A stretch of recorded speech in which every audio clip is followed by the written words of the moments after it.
श्री खंडोबा केसरी कुळकजाई मैदानाचा गट क्रमांक 17 सुटला आहे. गट क्रमांक 17मध्ये आपल्याला रायफल आणि रायफलचा कोण पायरा होता तर भोपर्डी लाडू आणि रायफल हा A1 जोड पळताना दिसला.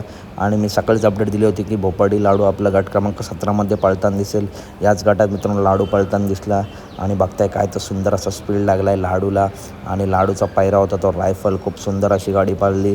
तर अपडेट आवडली असेल तर नक्की व्हिडिओ लाईक करा, चॅनलला सबस्क्राईब करा, कारण बैलगाडी क्षेत्रातील अशाच टॉप अपडेट नेहमी आपल्या चॅनलवरती येत असतात. आज घरनेगी राजा तसंच वेगाचा शेवट सर्जासुद्धा आपला पळताना दिसणार आहे. वेगाचा शेवट सर्जाचा भाऊ जो बाजा आहे तो गट क्रमांक 8मध्ये गटपात झाला आहे. त्याच्यानंतर विठ्ठल नानांचे तेजा आणि चिक्यासुद्धा गटपात झाले. त्यांचीसुद्धा अपडेट आपल्या चॅनलवरती व्हिडिओ टाकले आहे. तुफानाचा स्पीड लागला आहे. नाना स्वतः ड्रायव्हर होते आणि तेजा आणि चिक्या घरचा साथ देखील गटपात झाला आहे. तर अशा टॉप अपडेटसाठी बेल आयकॉन नोटिफिकेशनवर क्लिक करा, चॅनलला सबस्क्राईब करा. धन्यवाद मित्रांनो, भेटूया पुढच्या व्हिडिओमध्ये.